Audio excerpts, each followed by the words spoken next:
We got with us today, we got Jamie Blackburn. He's the director of iAdvantage. We have Kelly Chapman.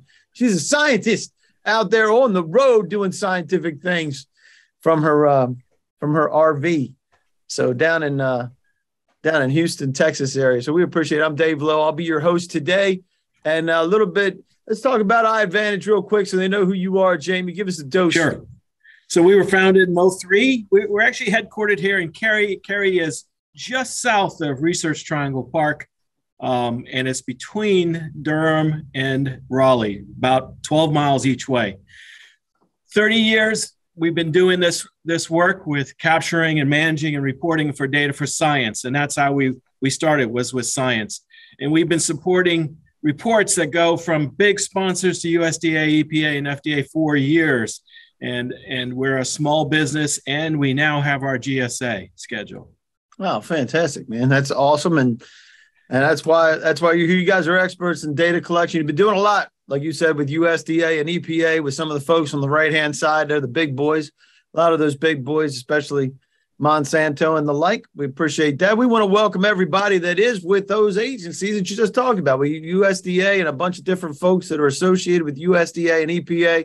Appreciate everything that you guys are doing for all of us and making sure that that our food supply is safe and all the environmental components along with that. We appreciate that. And we asked this on the way in, best briefing ever. If I learn more about data collection, the pitfalls to avoid. I think we'll talk about that, right, Jamie? Yes, that's right. And Dane says the results are evident. And Christopher says, I learned something new. Just anything new is fine. That's awesome. Right. So Stephen says, we get a few laughs while learning about the challenges and opportunities. Stephen, you are asked, man, I'll tell you what, stand by, because we are part-time comedians and it will show, right, Jamie?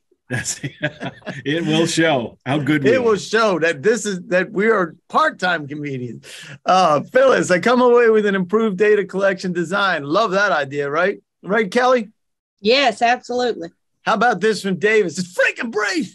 They got to keep it freaking brief. Love it. We got to have a definition on what brief is there. That's right. Well, we're going to keep it as brief as we freaking can, right? Alice, ideas are listened to and quality decisions are made. I love that idea, Alice. I'm not sure that this is going to happen exactly the way that you want. But Robert, I learned about process to ensure 100% data integrity. That's a big problem, right, Jamie? A huge problem. That is a huge problem. And Robert says, I learned about the process. Well, they already did that. Patrick, I learned about the data resources that I can use in future residue studies. That's interesting. Yeah. That's right up our alley, Dave. Yeah. All right. They speak our language. Okay. And Philip, I learned the requirements, the best way to provide metadata. Metadata is a big deal, right, Jamie? Absolutely. We'll talk a little bit of that happening out there. And then Felipe says, please address the real-time platform and targeted audience to ensure a full scope of agency input. Wow, that's a lot. I think we'll at least take a stab at that, right? That's right. And Linda, how to determine when to collect data in an area where no one or no samples have been collected previously. Oh, cool. Ooh, that's pretty good. Rodney has one word: security. I like that. And Kevin, in the age of disinformation, misinformation, how do we mitigate relying on incorrect or misleading information? Woohoo, man. Kevin, I love it. How about that one, Jamie? You like that one? Yes, absolutely. That's all, man. You just got to have data integrity. That's a big thing. That's Dane. Right. Start from the roots. Yeah, buddy. Dane says, current process reviews for efficiency. How do we improve current process without overburdening employees? That's absolutely important. Cynthia, how do I use the iAdvantage products? Woo! I love that one. That's for you guys. We'll that's a softball. We'll give you that one, Cynthia. We'll get that for you. And Siging, I would like to have a video record sent to me because I'll be out of the office. That's easy because we're being recorded right now, and we're going to make sure we disseminate that to everybody so that everybody gets a chance at it. Phyllis, what impact will the new data collection designs have on program evaluations? Woo!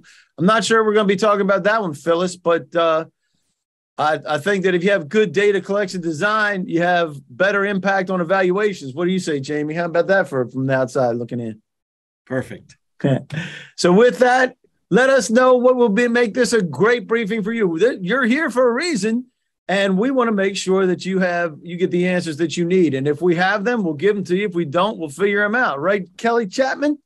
Absolutely, yes. Do the best we can. So real quick, I will talk a little bit about the briefing controls. I'll introduce you to Jamie. We did a little bit of an overview of iAdvantage already, Jamie and Kelly. We have a bunch of big data challenges, and a lot of that deals with the front end and the design of the framework. So we're going to be talking about that. And then the platform and introducing or leveraging or utilizing, whatever you want to call it, scientific methodology, understanding what that means in your data collection so that you have the maximum flexibility. And most importantly, a lot of folks talking about that today, the integrity of the data and it's not a crazy number of people here. We have 37. So we'll make sure we include you in anything that you'd like to talk about. We'll have some recommended action steps, some procurement options, and additional resources if you want them. And the session documents are popping in right this minute. Let me get you got them in. Zachary did. All right. Nice. Thank you, Zachary. Zachary popped those in there. So it's the presentation and the capabilities. You'll have that at your disposal. Briefing controls. If you have no idea where you are and this is your first Zoom meeting, I can't imagine that's the case, but you can go up top and you can make it side by side and make it bigger and smaller and adjust this any way you like. And if you'd like to participate, though, if you could pop your things, because we do have 37 folks. So in order to make sure that we can see it, because sometimes it gets lost in the chat, raise your hand or pop it in the Q&A for us. We love, don't we? Kelly, do we love audience participation? Oh my gosh, it's a requirement for us. Yes, absolutely. They didn't know it when they signed up, but it's an absolute requirement. Yeah, don't come today thinking you're going to be asleep. That's right. And no wallflowers. That's all there is to it. No wallflowers. So, but if there is something that you'd like some answers to that you don't want everybody and their mother to see, send it to info@iAdvantagesoftware.com. That'll be down the bottom. You can do that anytime you like. You're not going to believe this, Kelly, but this event is not endorsed by anybody or any agency and is provided to you, the government personnel, for information purposes only. And your participation is not an indication or endorsement or commitment to purchase from any vendor, including iAdvantage. We do that because GSA gave that to us like 10 years ago so that we could do this on briefing so you could actually participate. And speaking of participation, we love to know why you're here. So why are you here? You're management and you want your data to work? Are you an R&D and having current data collection need? Are you tired of scrubbing that bad data? You can pick as many as you like, by the way. This is across the board. You can do that. I'm in procurement and want to know about iAdvantage, or my boss made me come. Some Weisenheimer has to pick that, right, Kelly? Somebody does. My boss made me come. But we do want you to be honest. So if your boss really made you come, please tell us. That's right. We love that. And we also love discussion. So you had something you wanted to kick out that's on your mind about data collection and just the overall process that you see out there, especially in the field. So give us an idea of what you do out there, Kelly. At iAdvantage and the sister company Global Ag that we represent, we have been out and about collecting data in field situations and water quality studies and environmental data collection for over 40 years. So we completely understand some of the challenges of remote data collection. But I think today you'll see that we have a good handle on what some of your challenges might be. And if you're not collecting data remotely, this tool is very flexible. And we just want to make sure that you tell us what you're looking for, and we want your honesty and participation today. So love it. And so far, 60% have participated, and most of the folks are tired of scrubbing that bad data. And a lot of that revolves around the front end, right, Jamie, which is where you spend a lot of your time. And we'll talk a lot about that. That's where we're going to start. Yeah, we're going to start from the most rudimentary piece, because sometimes we forget when we're in the mess where we should start. Yep. So we have a bunch of folks that are talking about that, and then a lot of folks have a current data need. Love that, and a lot of folks need their data to work. Everybody wants their data to work, and we have the second question. A lot of folks haven't been here before, so welcome to GovBrief for the first time. For the 85% that are new, we love that. So we'll give you another 5, 4, 3, 2, and we want more than 66%, right, Kelly? That's right. That's not good enough. We need to be 80, 90, 100% would be great. So come on, everybody. Give us an answer. All right, very good. Well, 64% is the best we got right now. So let's look at this real quick. So 45% are tired of scrubbing bad data. And that leads us to exactly a setup for you, Jamie. And that is, what about these big agency data challenges that you have?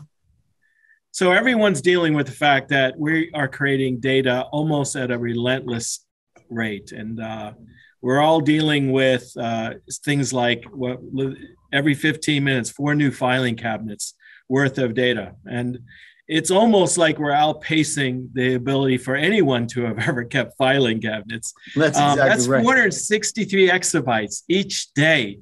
We're up to exabytes now. You can't buy an exabyte drive very easily. And just so you know, we start off with bytes, right? That's a small variation. By the way, half a byte, do you know what it's called, Dave? No, this should be a nibble. A nibble. Is it really? So what's this done is it's created this huge issue where we take data and everybody needs it summarized or derived or manipulated. And security even is challenged by some of these things because you don't include some of the detail. Poor documentation impacts. That means things like all of a sudden you're relying on data that was derived from someone else. There could be huge integrity gaps. And also most importantly is you want one thing with your data. You want it to provide valuable insights, not just be there. Having the data is great, but you should be getting insightful from it. And so this just won't scale, folks. This is not going to go, and it's going to keep getting worse every day. And I'm sure most of the people on here would confirm this. And so you bottom line is you want some way to control it so that in time, everyone thanks you, right? There's timely review and access, and they can use it and gain their insights. And I love that. And so the first thing is, and we already know the answer to this, by the way. So we're just going to confirm this with everybody here. So here it is. How do you collect your data? So we're going to go a couple different ways here because there's a lot of folks. There's some people that were asking this on the way in. How do we get management, executive management, to understand some of the challenges that we have? Well, this is exactly why we asked this. So we're going to pass this on to executive management, right, Jamie? We make sure people know what is happening internally in the agency. We already know what the answer is going to be. While some have a survey tool, which is amazing, we already know what the number one is going to be. And we're not going to tell you what it is. We're already showing you what it is because it happens every day. And still some folks are using their own paper forms as well. So love the fact that there's a lot of survey tools being used, right, Jamie? That's right. Love that. And so because we're going to talk about the methodology that all of these tools should always use. No matter what. No matter what. No matter what. No matter what tool you're using, because the scientific methodology can be overlaid on everything, right? On anything. That's right. Yeah. That's right. We chose our tool based on the scientific methodology, and we feel like you have to go back to that method. That method is key, and focus on that for going down this path. And while they're filling that out, let's talk about, you mentioned it, getting to the true value and usage, right? That's the whole idea, right? Right. So kind of that day one, when you start off, when you've been asked to do something with data, the first thing you have to do is, take stock of where you're at. And the first thing you have to do is you have to now assume that you have a level of responsibility. So the first one is you are responsible to design it correctly and collect it correctly and make sure that responders know why they're doing this, why they're providing this, whether it's a survey, whether it's an Excel sheet, or whether it's a product like ours. When asking for the data, the initial values are critical, and they're very expensive, actually. You would not believe how much time goes into planning for collecting the right data, and then later on for executing, using it, and then in data science, extrapolating it into other ideas. So mistakes in data analysis, let's face it, you gotta measure twice and cut once here. Yeah, and that's the idea. And the third one, mistakes on the back end get magnified. So that's another 2 seconds. We got 18 and 32. We're getting there, Kelly. We We can't force people.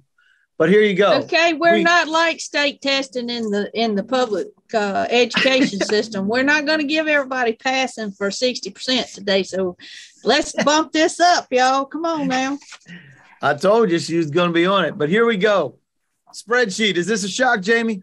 Not at all. Not at all. We find this to be the case every time we ask this question at GovBrief, and I know you run into this all the time. And even if you're using a survey tool, a lot of times it gets extrapolated and put into spreadsheets for usage, right? That's right. Yeah, we see that a lot. So let me get rid of those for everybody. And so we just asked the question of how this is a different question. You might think it's the same, but how do you collect it, and then how do you manage it? Because this starts to get us into the reasoning behind why you need to be using the scientific methodology, right, Jamie? That's right. That's the whole idea. So now how do you manage it? You export it to Excel. We just talked about that as well. And there's some are getting to databases. Some have custom data management software. We know that's the case, don't we? That's right. And third-party contractor performs the work or some other way. And we don't have anybody that's picking paper or notebook this time, which is an interesting thing, because at least not so far. Or they're just saying, I don't want anybody to know I'm still doing with the paper or notebook is what they're saying. Probably. Oh, somebody was honest enough. Well, everything has its benefits, right? It does. Paper's cheap and fast and quick, until all of a sudden you have to do more and more, and next thing you know, you're sitting there transposing it over for a million times, and mistakes are occurring. So when you're thinking about this, Kelly, what are some of the challenges that you see with each one of these? Well, I think more than talking about the challenges, if I could, I'd just like to speak to the fact that we have been part of the agricultural industry for many years, and it was 100% paper until just a few years ago. And we started with our software transitioning people to direct data collection in the field with or without a Wi-Fi connection. And we'll talk about that more, but we definitely have a respect for coming from paper into a different system like this. So that is totally true. And if you'd like to participate in some other way, pop it in the Q&A and we'll make sure we get that. And we're going to shut this down in 3, 2, 1. And we got 19 to 31. Here's what it looks like. So how they manage it. Okay. There's others. I'd love to hear some of the others. If you want to pop up your hand and let us know how that other works. Yes. I'd love to hear that for sure. So there you go. So now, no matter what you're doing, right, you need to have a strategy even before you start, right? So start mapping out the framework of what it is you're trying to accomplish, right, guys? That's right. So take us through this, Jamie. What does this mean? You've set the mindset that you're responsible and that you're aware of how much time and effort you're going to take. You're now going to go into the overall strategy for this, and you're going to keep your requests of data simple. You don't ask the whole address. You might ask town and zip by themselves. Carefully design and consider and consult with an expert. It's really nice to have someone else who understands your data and what you're trying to achieve with it. That's so true. Questioning while you're doing things. I wouldn't do this without Kelly. Kelly would absolutely have to be next to me to make sure that we're thinking about this and we're not. And I'm a summary guy, right? So I always think everything too high. Decide what to collect and how to protect it. You can't just collect data and not realize the importance of security on that data and the importance of the compliance that is growing out in the industry. Select a private study management platform. Look, we love our platform. We've derived it over years and years of being challenged and trying things, but there's plenty of ways to do this, and this process applies to all of them. This strategy works. Collect clean, verified data. There is no second try. Is there anything worse than getting a survey you just answered again or being asked the same questions, right? That's painful, because then you start to question, well, why'd you ask me that the first time? Why didn't I do it right? So it's very important that you have a whole strategy on how you're going to collect it, when you're going to collect it. Oftentimes, like in our case, we collect it over time. We're actually asking the same question very different ways. And some of the best practice that you want to lay out. Again, this overlays whatever process you're using. It doesn't necessarily have to be an iAdvantage thing.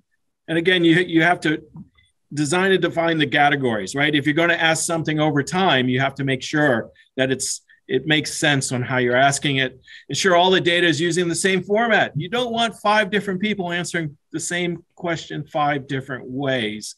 You want to try to keep it to a common. And there's a lot of great practices on this. Use closed-ended responses like yes and no, right? If I ask my children something, I'll get every answer but yes and no. Numeric codes versus character strings. It's very important that whenever possible that you don't have misspellings and such that throw your data off, because when you have thousands of them or even hundreds of thousands, it can be really bad. If any data is unknown, you have to find the best way. You're going to have to spend time with an expert like Kelly to say, hey, how can we collect this, and what is the best summarization, and how can we teach people the best way that this is the common way to answer this question. So focus on that raw data, folks. People are going to want to use your data many, many different ways. You can't summarize it and hope that they understand why you summarize it. And that's a really good point, Jamie, because one of the last ones we were talking about is actually the same data being used. And that's why we're talking with EPA and USDA. That's why this is happening together, is because EPA needs it one way, USDA needs it a different way, and yet it's the same data, and they want to be able to use that data, right? And you don't want to have to do it twice if you have have the ability to do it one time and collect the data properly, and then be able to provide that to different places, because missions are different, right? So as the mission changes, the data doesn't necessarily have to change if it was collected properly to begin with. Isn't that what you're talking about? Yes. Love it. And then finally is the metadata, right? This is really important to think about it more and more, because even though you may understand why you're collecting that data value, you understand what your purpose is or what you want to use it for, chances are the people who are also out there wanting that data, may see that data, need a way to define it to make sure they understand why you collected it, and make it so they don't have to email you or call you. Give them an explanation, give them a good description, things like that. So metadata use is growing quickly. In fact, there's one called FAIR, which is a defined way of how we should collect data and define data so that others can use it without that phone call, without that email, so that it really does become more transparent over time. Yep. Love that. And all this revolves around, this is something that you do already, but having this applied, whether it happens in paper or whether it happens in Excel or any of those, if you use a scientific methodology as part of your process, it helps to solve a lot of these problems, doesn't it? That's right. So always define the problem. What's the data requirement? Don't overthink it. Don't go beyond your realms. Keep specific. Design a process to answer that problem so that they know. Nothing would be better than it becomes part of their workflow and things like that it's easy to go with. Our product is used by, right now, there's probably, I don't know, Kelly, hundreds, thousands of people entering data out in the field. And I think it also goes back to Linda had said that she wanted to know about samples that previously had never been collected before, types of samples, I'm assuming that means. And this is how for years we have handled that problem. We have a process that we go through to try to make sure we identify exactly what every variable needs to look like, and how it needs to be reported out on the back end is as important as how you think you want to collect it on the front end. And so, Linda, we actually have worked through this for many years with different clients and different types of experiments or studies, whichever you want to call them. And it's why the product is very flexible. Yeah, so our product has to be allowed so that when your boss says, hey, we need to do this and collect this data, and then the first day you start collecting, you're kind of going, whew, okay, that's going. Well, the first day they ask you was, how's it going? you want to be able to do something. So we actually have the ability to keep kind of that ad hoc review. Are people entering data? Is it easy? And now we're actually, in our case, we're looking at something called actionable insights, so that when it occurs, if there is an anomaly, we can report on it right away. We're actually told, hey, there's an anomaly. So we definitely feel like this data doesn't just sit there. It's actually quite important. And as big as it gets, it's going to be harder to get through and report on and looking at a 30-page report to find that one thing that you really want to know when it occurs. Yep. So measure twice, cut once. Always love that. And this goes to having the design to be right first, right? That's right. So the actual design of data, although it seems small, we get these surveys, we don't think anyone thought about it. No, it's been a lot of work. And anyone who does this sort of thing understands this. In our case, we were designed by scientists for scientists. So they appreciate the fact that we think that way. And we find it's been quite progressive on how do you collect data in massive amounts over time and with resilience, right? Make sure there's lots of resilience. So even though the velocity of data collection has increased, you need that resilience. You have to be able to quickly create those studies. You need to be able to add all the associated items that we talked about, metadata, but there's also relating data together. And then finally, security of data. It's becoming, I would say, increasingly aware that data has value and value to certain people, and it has to be kept within the realm of a person or within a group, or even to be transparent. So what they call, some people using the word federated for medical data, for instance. Oh, right. Yeah, we have heard a lot about that. In fact, I think there's some executive orders talking about that. In fact, yeah. So collecting, so you get to your design, then you start the collection process. That's right, so, and that's probably the part where we sometimes think our job is done. It's not, right? And actually, there's a full life cycle of data until it's actually destroyed or deleted, which in our case, it rarely happens because it's important in science to keep data. So uniform and consistent. You want, if you have to collect it over time, to be the same. It has to almost be easy for the person at the end to understand what they're entering. Multiple labs, geographics throughout user design templates means that we can use the same thing for many different areas. So it applies. And it even applies for other languages. So people who speak Portuguese, for instance, know how to enter it in. Both online and offline. A lot of places that we collect data don't have a network. They won't have a network till 6 o'clock tonight when the truck returns from the field. All right. Secure and compliant. Absolutely. We've talked about compliance. Let's face it, it's not just here. It's also going to be FedRAMP. It's also going to be GDPR. It's also going to be a lot of different ways. And the world's adjusting. Even our big providers of cloud-based, where we run ours on Oracle and on Azure with Microsoft, they understand this. They get it. And then, of course, APIs. The fact is, we need data different ways, and we need it now. So more and more, we're finding ourselves creating these, what they call microservices, being able to get to the data from my Excel, because I happen to like Excel, Dave. Yeah. And I a lot of people here do too. That's right. I want to get it and get it quickly. And sometimes it's into huge workflows in companies because it really helps speed that productivity and that time to product. And I think there's a tremendous advantage to using Excel, provided that the collection methodology that you have for making sure it's consistent is there, right? So, that's right.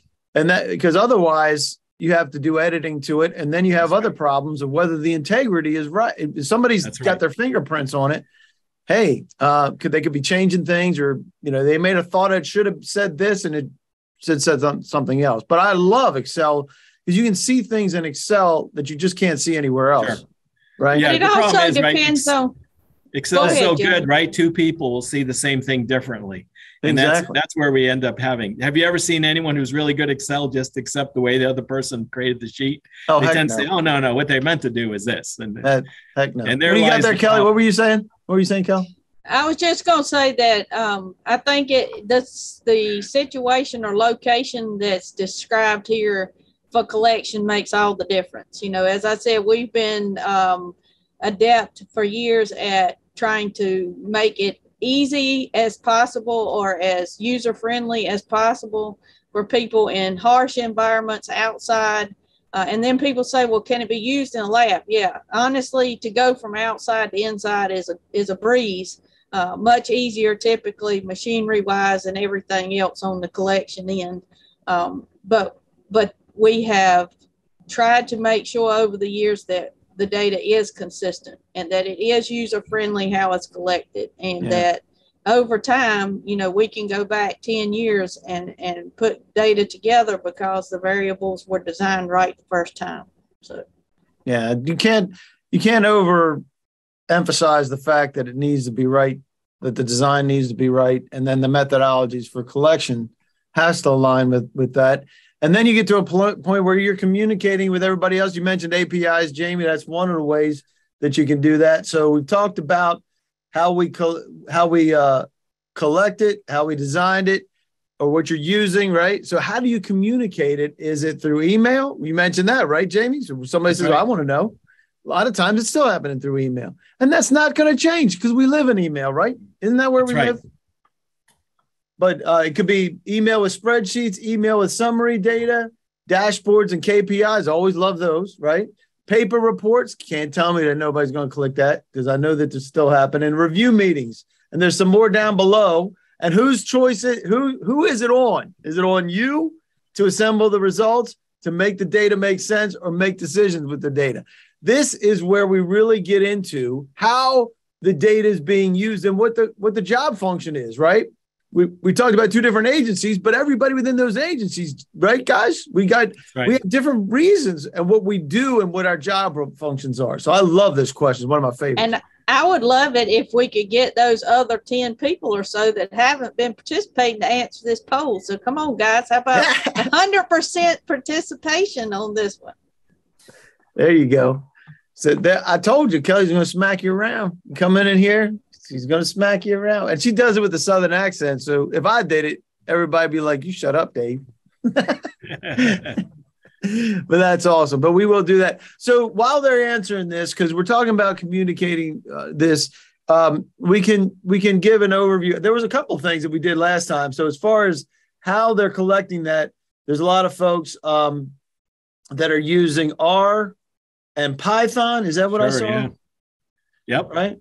I don't even know what are those? So R is like a statistical package. Boy, it's used around the world. We actually live in Cary, North Carolina, where their competitor to R is called SAS. And both of those tools are used by data scientists and even business people to really break down the data to what they want to see, to gain those insights. That's really what it's about. The R is for getting insights. Python is used sometimes to actually get other data and combine it.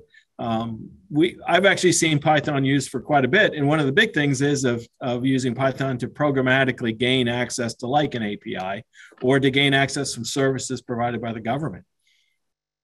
And so Marcus was talking about exporting in CSV, using R to scrub and analyze. And then obviously you're going to put that back into another system or something. Yep. Or do reports on and such like that. And he would find it, like in our case, we use the same reason of why we developed ePublisher within our product was what he does, is because that problem comes up. And oftentimes, and Marcus may be able to confirm this, you have to do it not only just once, but several times. Right. And is that because the design had issues on the front end sometimes, or just not communicated right? A lot of times it's just the data is growing, right? We already talked about the velocity of data. So this is a way to just keep update with the reports. So one of the things we found with our product, one of the big requirements was, hey, I not only have to make this report, I want to do it the same for everybody who does it from our company, and also like say to the EPA.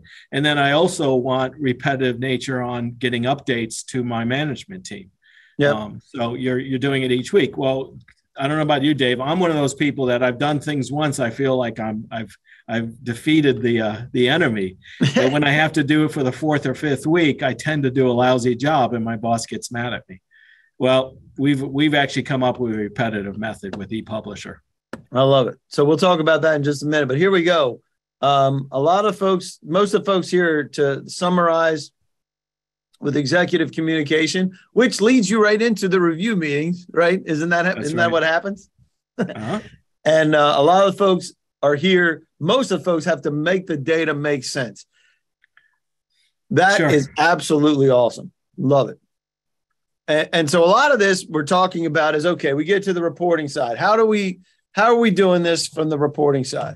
Sure. So in our case, and this would work again across, you need a good reporting tool. You need a tool that's going to work for you. And we just saw how some people do it with their communication method.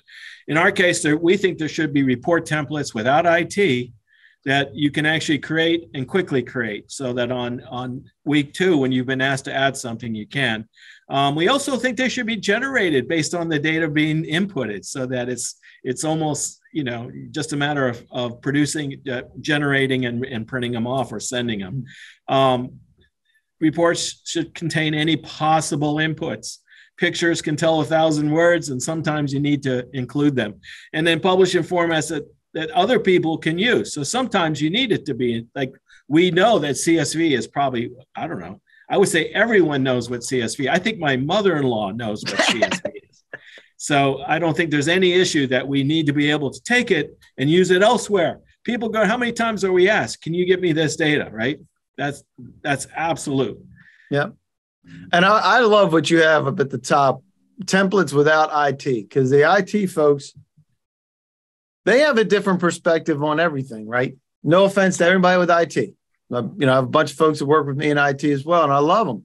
But they're not the same folks that are out there like Kelly, who's a scientist that understands the science that they're trying to accomplish, where IT is looking at, to your point, the bits and bytes and apparently nibbles. Right, Jamie? Well, also, you've got to think about perspective goes even further than that. It's not just IT and scientists.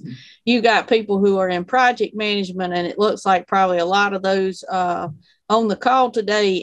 And, it's also the fact that, yes, you set up a report template and you can use it, and then all of a sudden something changes and somebody wants it to look different the next 3 times. And instead of having to totally redo that, we have a very nice system that you can change that template, and then every time you run it from that point forward, that change is made. And so we understand that, you can do everything right on data collection. You can do a good job with data management, but ultimately the buck stops with the reporting and the final product that has to go to somebody, whatever that report is, whether it's mostly data or whether it's a lot of text in the report and explanations. But this reporting function is critical in order to really make use of all that work that's gone in behind the scenes to this point. So, yeah, love that. So the summary, take us through this. Sure. So the simple 4-step, right? The wash, rinse, repeat is you design it, you spend the appropriate amount of time. I actually think you want to spend more time here than the other groups. You want to collect it, you want to report on it, and then you want to be able to repeat that with ease, right? And at any point in time, you want things like data provenance. I want to know where it came from. How did I get this? Because if it is good data and it's useful, guess what? They're going to ask you to repeat it a lot, and it's going to have a wide use. And back to what you said about data provenance and the ability to make sure that if somebody's touching the data, you can see where it's being touched as well, right? That's right. In our case, we actually, because of compliance, we are fully auditable, and we have to be what they call validated, so that if someone makes a change or if they take it from somewhere else, they transcribe it, you want to know, and you want to know how it was done and who it was done by. Well, and let's talk about doesn't matter what platform you're talking about. For this is something that you incorporate. However, if you're going to use a platform, it has to meet these. That's right. This right here. We would suggest this for anybody. Again, we're saying that these rules kind of apply across the board, but we feel like right now, cloud-based is certainly gives so many benefits. There's so many people going there, but even more so, just the benefits of addressability with cloud-based. 100% web-based architecture just gives you so much capability, scalable. You don't want it to work for 100, but not work for 10,000. Right. Because sometimes that same collection is used by 10,000. Allows for data exchange and integration. We've already talked about this. The data has to be addressable, and I have to be able to get to it when I need it.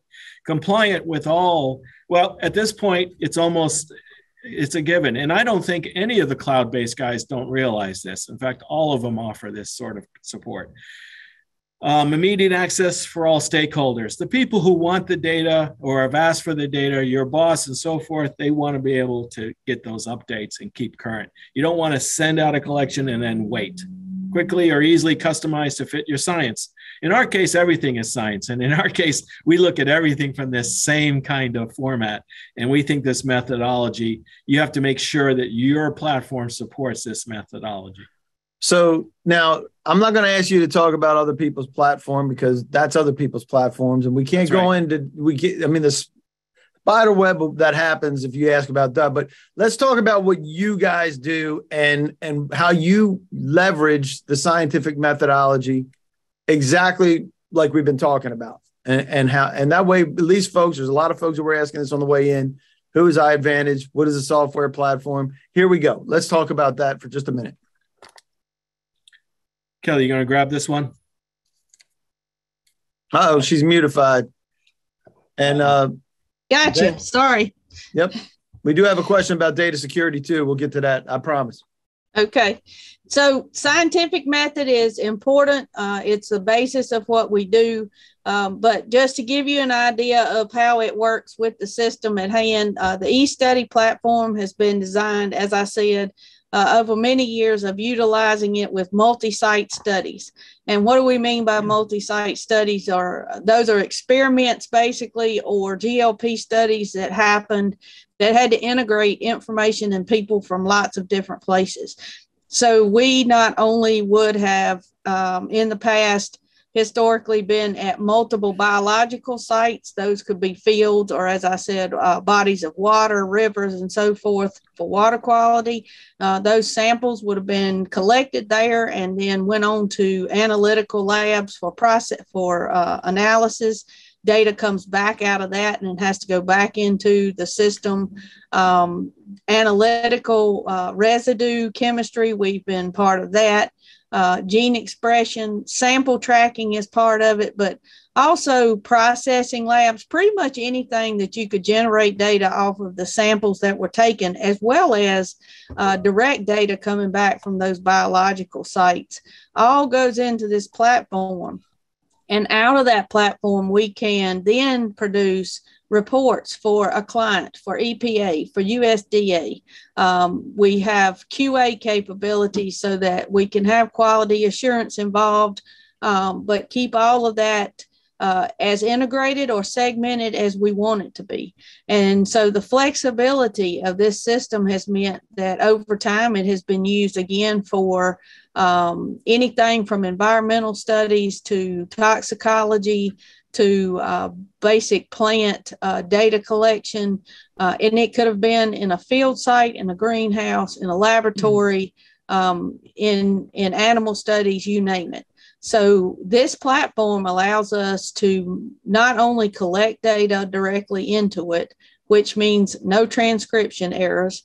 It then it has some quality checks in place in terms of how we design the variables and so forth.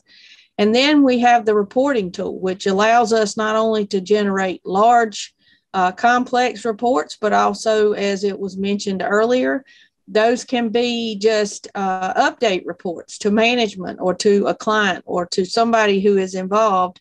That data that's in the system is available at the push of a button. And those reports are all customizable based on what you need for each individual use case. And that goes towards, obviously you have it called out here for EPA reports and USDA reports, but it's the sub-agencies as well. All of those can be formulated as well, right? It's not just... Yes. Yeah, absolutely. Thanks for pointing that out. On a slide like this, you run out of room to put so many things. So basically in these bubbles, you could fill in anything that you want to in terms of inputs and outputs and people involved.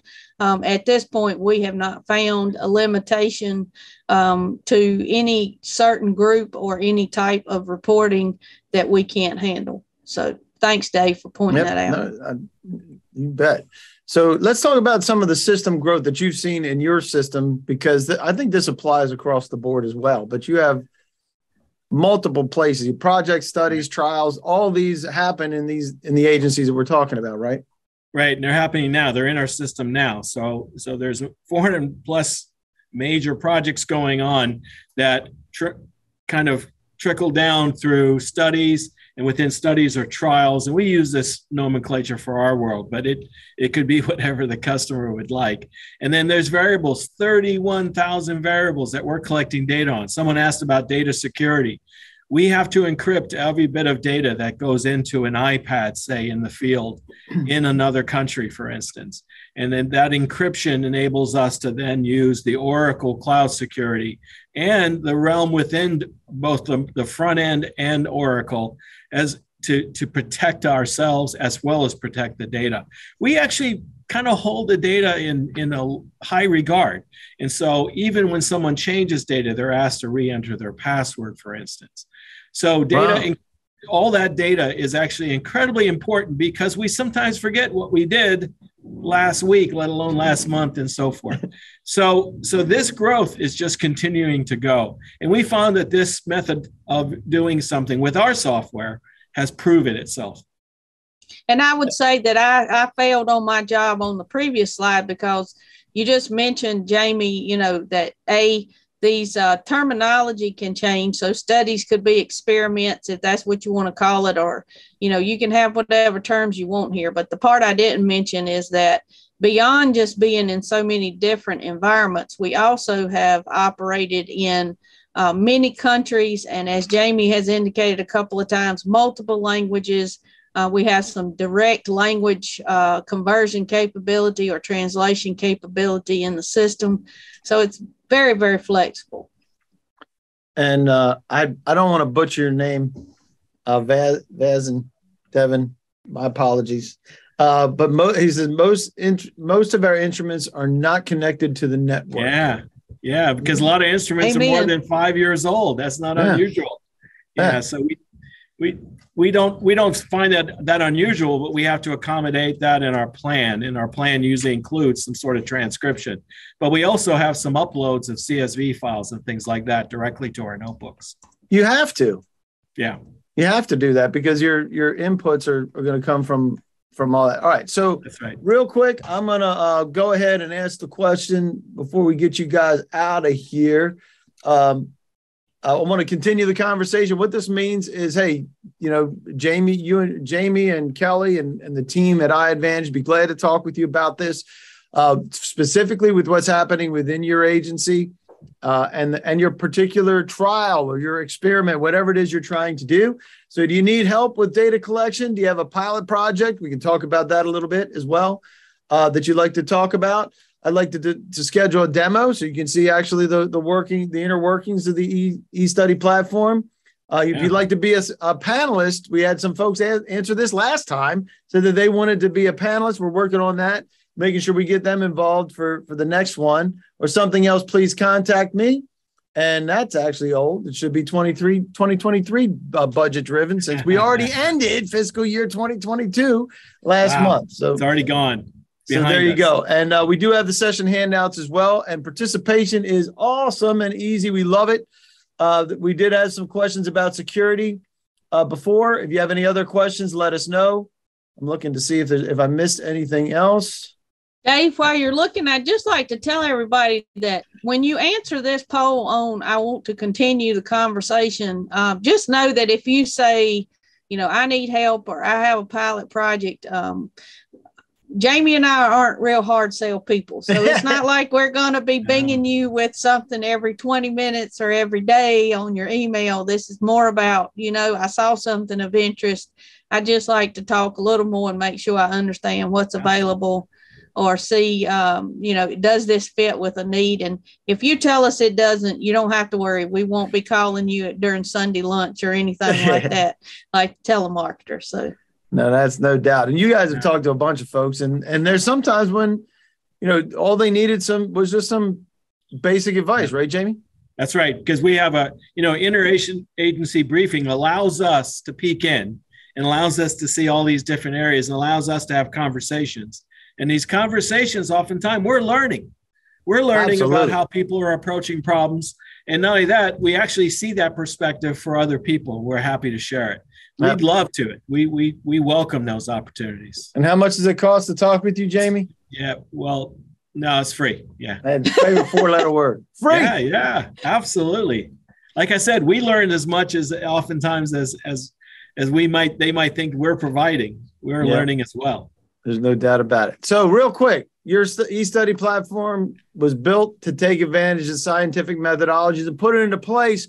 If you aren't already putting that into place, no matter what, you want to use the scientific methodology, right, Jamie? That's right. It's a great approach to everything you do in this case. Yep. Good design equals good data. All day long. It's an easy thing, and you cannot, and we probably have lots of people here who would know this, but you cannot scale bad data.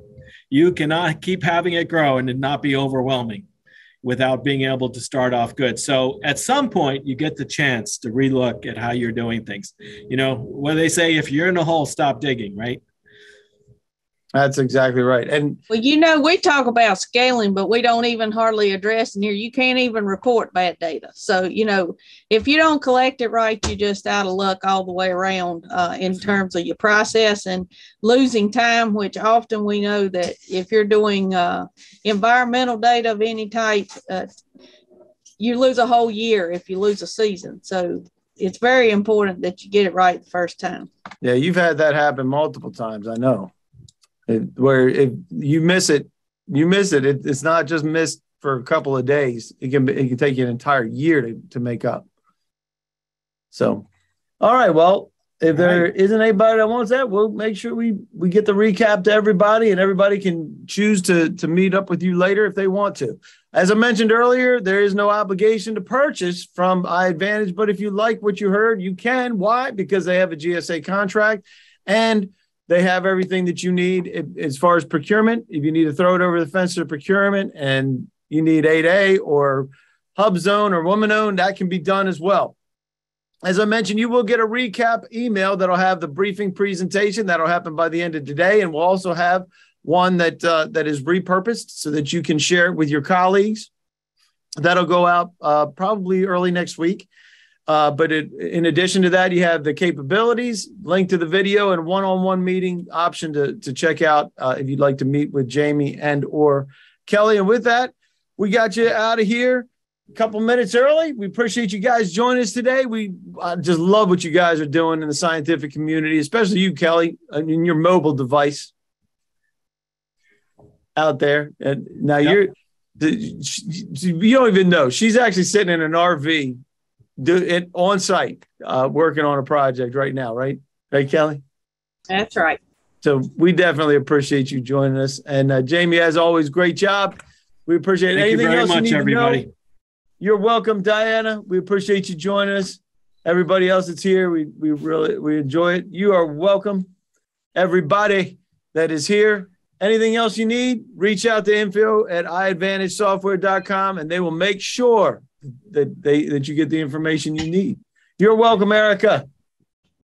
All right, guys, and for everybody that didn't tell us what their ice cream was, make sure you know next time. We're going to ask that next time. All right, guys. Awesome job. Really appreciate it. Thank you, Cheryl. You're welcome, Rod. See you guys.